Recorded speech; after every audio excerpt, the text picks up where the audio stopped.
Glória a Deus. Êxodo capítulo 2. Um homem da casa de Levi casou com uma mulher da mesma tribo. A mulher ficou grávida, deu à luz um filho. E vendo que o menino era bonito, escondeu durante 3 meses. Não podendo, porém, escondê-lo por mais tempo, pegou um cesto de junco, tapou os buracos com betume e piche, e pondo nele o menino, largou o cesto no meio dos juncos à beira do rio. A irmã do menino ficou de longe para ver o que ia acontecer com ele. A filha de Faraó desceu para se banhar no rio, e as moças que tinham vindo com ela passeavam pela margem. Quando ela viu o cesto no meio dos juncos, mandou que uma criada fosse buscá-lo.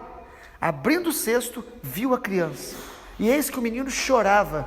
Ela teve compaixão dele e disse: "Este é um menino dos hebreus." Então a irmã do menino perguntou à filha de Faraó: "Quer que eu vá chamar uma das hebreias para que sirva de ama e crie esta criança para a senhora?" A filha de Faraó respondeu: "Vá." A moça foi e chamou a mãe do menino. Então a filha de Faraó disse à mulher: "Leve este menino, amamente-o para mim, eu darei um salário para você." A mulher pegou o menino e o criou. Quando o menino já era grande, ela o levou à filha de Faraó, da qual ele passou a ser filho. Esta lhe deu o nome de Moisés, e disse: "Porque das águas o tirei." Naqueles dias, sendo Moisés já homem feito, saiu para visitar os seus irmãos e viu o trabalho pesado que faziam. Viu também que certo egípcio espancava um hebreu, um do seu povo. Olhou para todos os lados e, vendo que não havia ali ninguém, matou o egípcio e escondeu o corpo na areia. Moisés saiu do dia seguinte, e eis que 2 hebreus estavam brigando. Então perguntou ao culpado: "Por que você está espancando o seu próximo?" O homem respondeu: "Quem pôs você por príncipe e juiz sobre nós? Está querendo me matar como matou aquele egípcio?" Moisés ficou com medo e pensou: "Com certeza já descobriram o que eu fiz." Informado desse caso, Faraó quis matar Moisés. Porém Moisés fugiu da presença de Faraó e foi morar na terra de Midian. Chegando lá, sentou-se junto a um poço. O sacerdote de Midian tinha 7 filhas, aos quais vieram tirar água, e encheram os bebedouros para dar de beber ao rebanho de seu pai.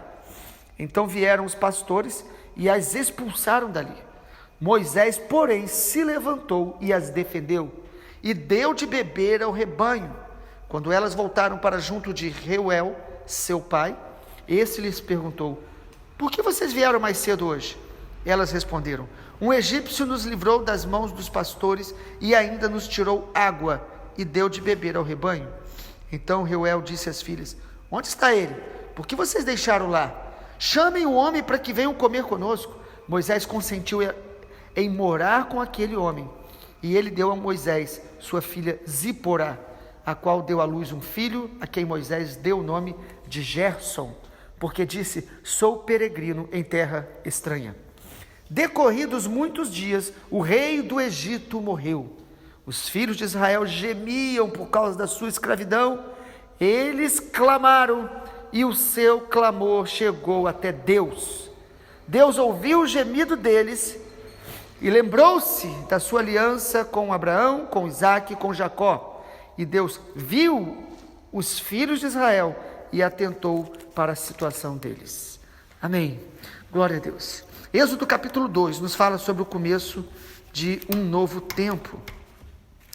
Israel então estava no Egito como escravos, e a gente percebe no capítulo 2 Deus levantando um grande libertador, o nascimento de um grande líder que Deus levanta para aquele momento, para aquele novo tempo que Deus estava inaugurando.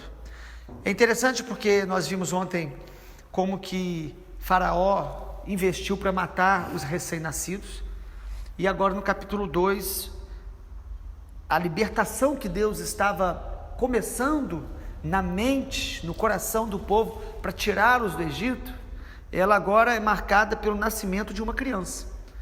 O nascimento de uma criança simboliza muito esse novo tempo, né?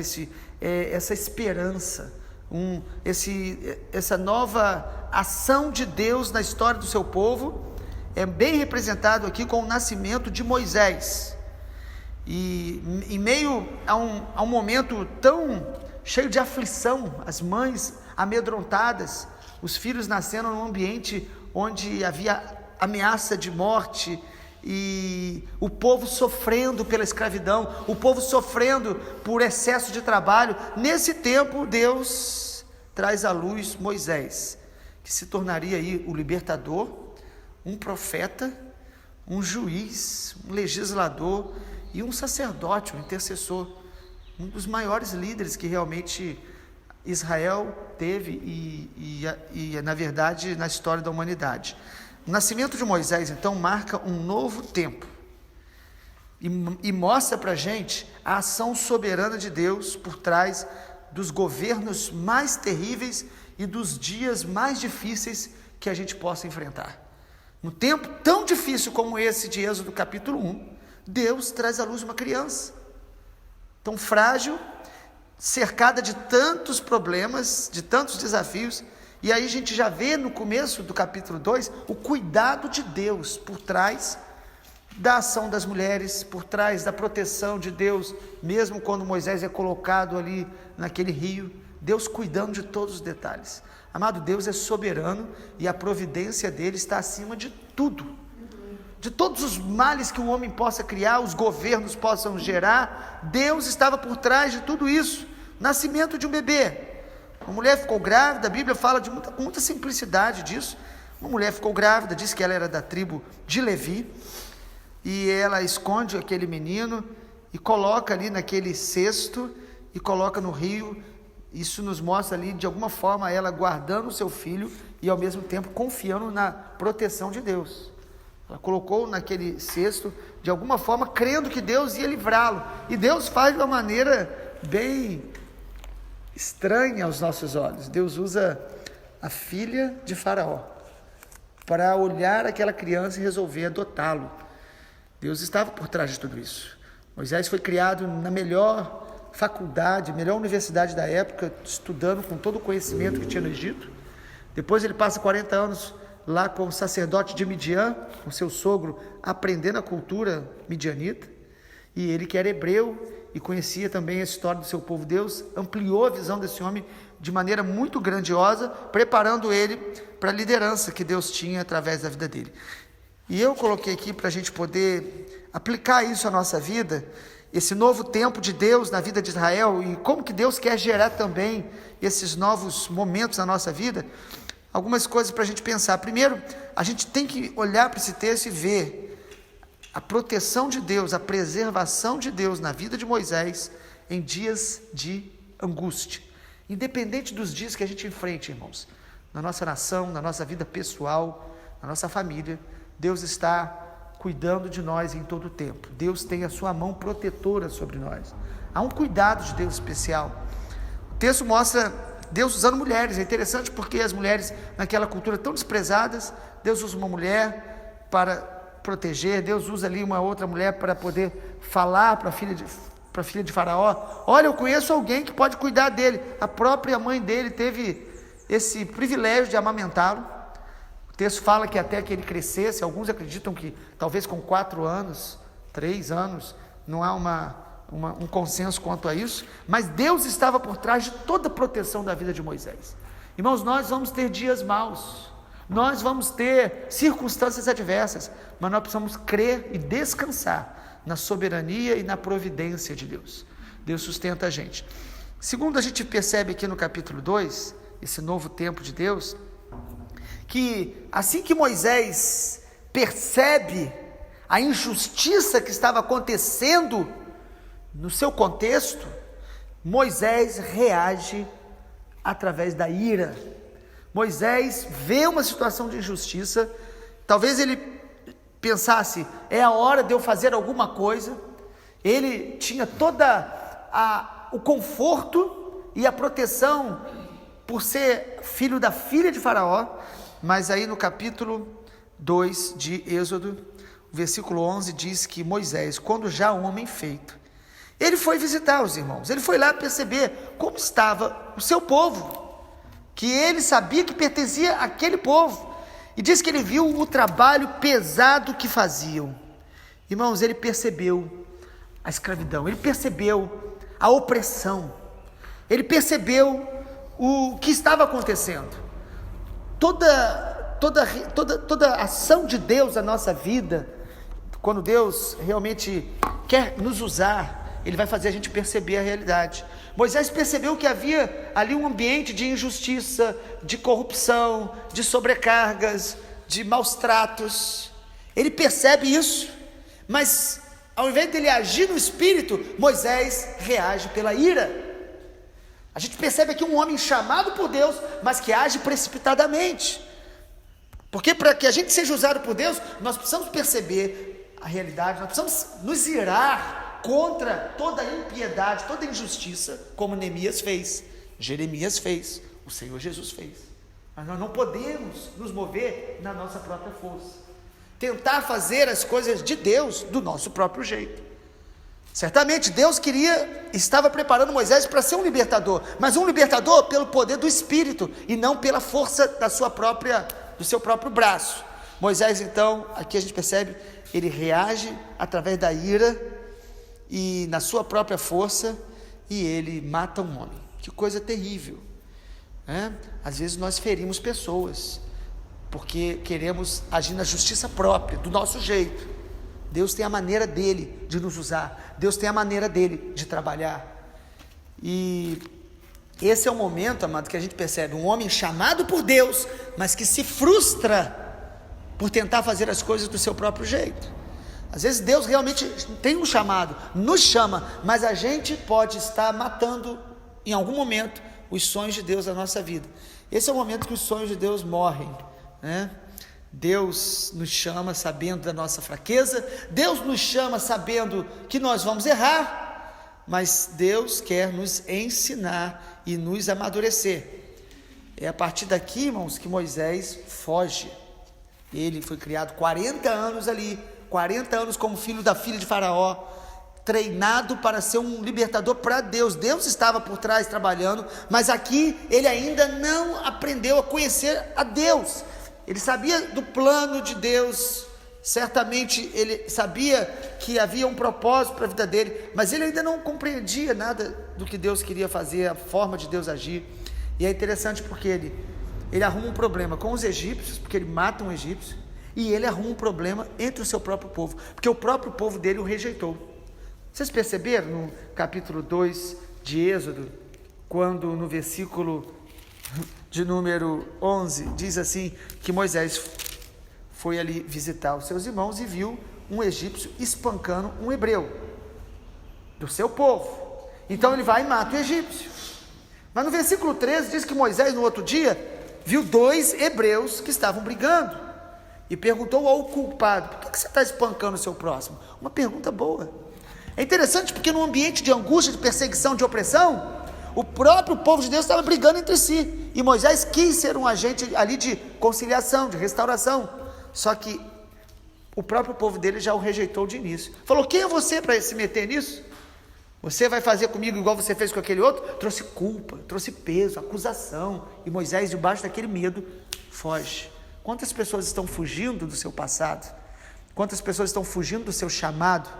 Às vezes porque você fez algo que realmente não foi da forma de Deus, e às vezes nós nos frustramos pelos nossos erros, mas nós precisamos experimentar o perdão, a graça de Deus, e nós precisamos nos perdoar, nós precisamos superar a rejeição. Às vezes nós cremos que Deus nos chamou, nós queremos ajudar, e às vezes nós vamos ser rejeitados pelos próprios que a gente quer servir. Moisés foi rejeitado, mas ele foge, mas Deus estava por trás de tudo aquilo, gerando uma oportunidade para ele ser restaurado.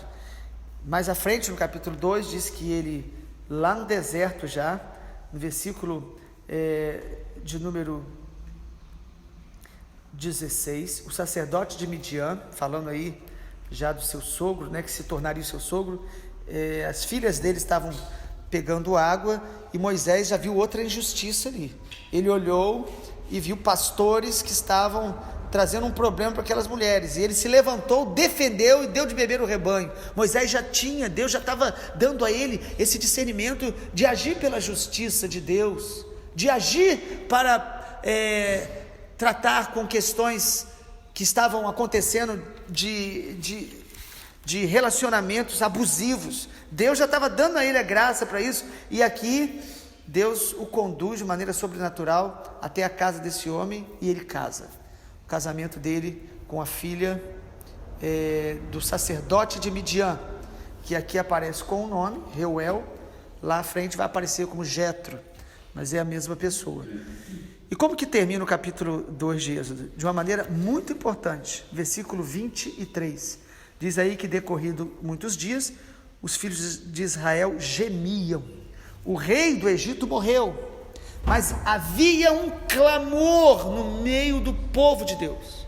Eles estavam gemendo por causa da escravidão, e por causa da escravidão eles clamaram, e Deus ouviu o seu clamor, Deus ouviu a sua súplica, Deus ouviu as suas orações. Então a gente conclui Êxodo capítulo 12 percebendo o seguinte: amado, todo novo tempo que Deus inaugura na nossa vida, vai ter a proteção dele, o cuidado dele, não vai evitar que a gente cometa erros pela nossa impulsividade, mas todo momento novo que Deus gera, como Êxodo capítulo 2, deve ser regado por oração, deve ser regado por clamor. O que mudou a história do povo de Israel em Êxodo não foi o homem Moisés, não foi a sabedoria que ele tinha, não foi o governo maligno que mudou e o faraó que foi favorável a eles. Não, amado, o que mudou a história do povo de Deus em Êxodo foi a oração, o clamor. É o clamor de Deus que estava por trás de tudo isso. O clamor de Deus, a oração, estava por trás do livramento de Moisés, do preparo de Moisés e do preparo do povo, para que a mente deles fosse renovada e Deus os tirasse daquele lugar e os levasse para a terra prometida. Amado, nós precisamos criar ambientes de oração. A nossa vida nossa vida pessoal deve ser de casa de oração, continuamente diante do Senhor. A nossa casa, a nossa família precisa ser um lugar de oração. Nossas congregações, nossos encontros precisam ser regados de oração, de clamor. Precisamos aprender a orar. O Espírito Santo é que nos ensina. A Bíblia diz que nós não sabemos orar como convém, e às vezes pedimos, mas pedimos mal, pensando apenas em nós mesmos, e o Espírito Santo vai nos levar a orar. Nesse tempo que vivemos hoje, irmãos, nosso tempo atual não é tão diferente do tempo de Êxodo.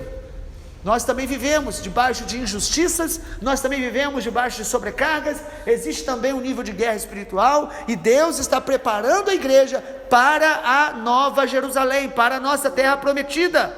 A Bíblia diz que Moisés, ele preferiu ser maltratado com o povo de Deus, do que usufruir os prazeres transitórios do pecado e os tesouros do Egito. Por quê? Isso está em Hebreus 11. Porque ele considerou o opróbrio de Cristo por mais valioso, porque ele caminhava na terra, almejando a cidade celestial. Mesmo Moisés, que Deus usou literalmente para essa promessa terrena sobre o povo de Israel, os hebreus, irmãos, ele sabia que a grande promessa de Deus na vida dele era a nova Jerusalém. Na verdade, ele só viu a Canaã de longe, mas a Canaã celestial, ele entrou nela, ele está nela, no céu com o Senhor. Agora, o que nós precisamos perceber aqui é que Deus ouviu o clamor do seu povo. É o que está no versículo 22 e 23 e 24. Na verdade, a partir do 23, Deus ouviu o gemido, Deus vê a nossa situação, Deus vê a nossa dor, Deus vê o sofrimento do seu povo em meio ao mundo mau, mas o que Deus ouve e o que Deus usa para intervir são as nossas orações. Deus desperta a gente para orar, para gerar novas estações espirituais, para nos movimentar no mundo espiritual, para nos levar para os propósitos dele. É através da oração, do clamor, da súplica. E aqui fala que Deus ouviu o gemido deles, a intercessão em unidade, em comunhão, a oração em concordância. E Deus se lembrou da aliança. Deus tem uma aliança com o seu povo, mas Deus responde à oração, ao clamor. A oração vai gerar as promessas de Deus. A oração vai trazer à luz os propósitos de Deus.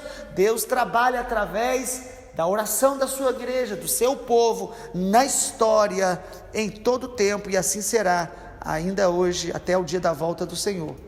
Deus ouviu o clamor do povo, e é por causa do clamor do povo que Deus se revela a Moisés, que Deus capacita líderes, que Deus prepara nossa mente, o nosso coração para as mudanças que a gente precisa estar se sujeitando, que Deus faça em nós, mudança, renovação da nossa mente, para a gente poder entrar nas novas estações que Deus está inaugurando. Estamos começando uma nova década, precisamos estar ouvindo o Senhor, precisamos gerar ambiente de oração. Vamos orar. Pai, obrigado, porque a palavra do Senhor, ela traz luz, ela traz discernimento, ela traz renovação da nossa fé, renovação da nossa mente. Eu oro em nome de Jesus, Pai, para que o Senhor nos desperte como este povo que ora, que possamos ser, ó Deus, os intercessores deste tempo, que o Senhor nos levante como estes que clamam, que não ficam apenas olhando e apenas falando dos sofrimentos. Ó Deus, que nós não sejamos aquele que tenta fazer a Tua obra na própria força do braço, mas que nós sejamos, ó Deus, intercessores, para, orando, gerar promessas do Senhor, participar do que o Senhor está fazendo, para que orando possamos também ter a mente, o coração preparado para compreender o que o Senhor está fazendo e quer fazer, Senhor, para que intercedendo possamos, ó Pai, trazer à Tua memória as Tuas promessas e vê-las se manifestando em nosso tempo, em nossa geração, em nossa casa. Pai, oramos por intercessores nesta manhã, oramos por obreiros nessa manhã, para a Tua seara em nossa nação e nas nações, em nome de Jesus. Amém, Senhor. Amém.